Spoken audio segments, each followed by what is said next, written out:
Hello friends, શું તમારી kitchen sink પણ કાળી પડી ગઈ છે અને કલાકો સુધી તમે તેને સાફ કરીએ રાખો છો તો પણ તેની નવા જેવી ચમક નથી આવતી? તો ફ્રેન્ડ્સ, મારી આ ટ્રીક ફોલો કરશો ને એટલે પરફેક્ટ જેવી તમે પહેલે દિવસે લઈ આવ્યા હોય ને કિચનમાં લગાવેલી હોય ને દુકાનેથી ખરીદેલી હોય તેવી જ ચમકી જવાની છે. જી હા ફ્રેન્ડ્સ, અને આજે આ કિચન સિંક આપણે ઘરમાં પડેલી કિચનમાંની જ વસ્તુમાંથી આપણે તેને ચોખ્ખી કરવાની છે. બહારથી બીજી કોઈ જ વસ્તુ ખરીદવાની કંઈ જ જરૂર નથી. ઘરેલું વસ્તુથી જ આપણે કિચન સિંકને સાફ કરીશું. ઘણી વખત ફ્રેન્ડ્સ, આપણે આ સિંકને સાફ કરવા માટે હાર્પિકનો ઉપયોગ કરતા હોય છીએ. તેને લીધે સિંક આપણી કાળી પડી જાય છે. તો આપણે તેને પણ ચોખ્ખી કરી શકીએ છીએ. જો તમે હાર્પિક ઉમેરેલું હશે ને કાળી થઈ ગઈ છે તો પણ ચોખ્ખી થઈ જશે.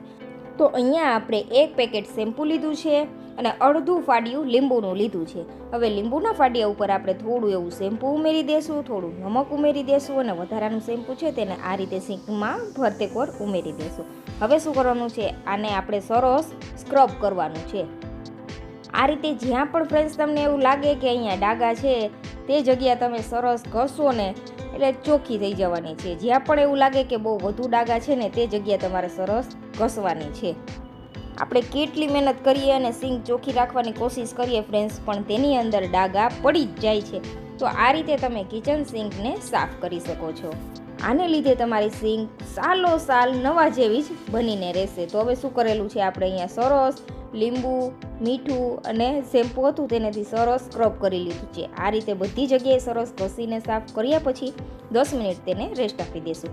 ત્યાં સુધીમાં ફ્રેન્ડ્સ, ચેનલ ઉપર નવા છો, મારી ચેનલ તમને પસંદ આવે છે, મારી મહેનત થોડી પણ યુઝફુલ લાગતી હોય ને તમને, અને વિડીયો થોડા પણ પસંદ આવતા હોય ને ફ્રેન્ડ્સ, તો ચેનલને સબસ્ક્રાઈબ કરવાનું ભૂલવાનું જ નથી. જરૂરથી ચેનલને સબસ્ક્રાઈબ કરજો અને વિડીયો વધુમાં વધુ શેર કરજો, તેથી મને મોટિવેટ કરો આવા જ અવનવા વિડીયોઝ બનાવવા માટે. તો 10 મિનિટ રેસ્ટ આપ્યા પછી આપણે કોઈ પણ એક સ્ક્રબર લઈ લેવાનું છે. તેનાથી અહીંયા બધી જગ્યા છે તે સરસ ચોખ્ખી કરી દેવાની છે. તમે અહીંયા જોઈ શકો છો. આ રીતે આપણે બધી જ વસ્તુ સરસ ઘસીને સાફ કરી દેવાની છે.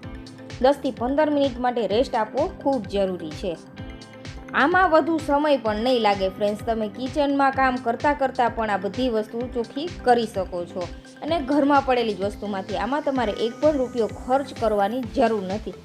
ઘણી વખત ફ્રેન્ડ્સ એવું થતું હોય ને કે આપણે બજારમાંથી મોંઘા ક્લિનિંગ ખરીદીએ છીએ, તો તેવું કરવાની કાંઈ જ જરૂર નથી. તેવા લિક્વિડ પણ લેવાની જરૂર નથી. તમે ઘરમાં પડેલી નકામી વસ્તુમાંથી જ આવી બધી વસ્તુ ચોખ્ખી કરી શકો છો.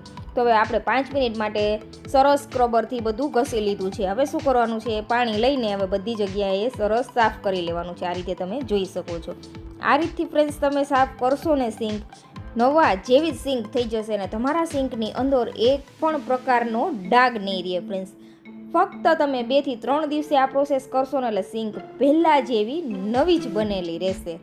અહીંયા તમારે હાર્પિક કે બીજી કોઈ પણ વસ્તુ ઉપયોગ કરવાની કાંઈ જ જરૂર નથી. તો પણ સિંક નવી જ બનેલી રહેશે. તમે અહીંયા જોઈ શકો છો. તો જરૂરથી ટ્રીક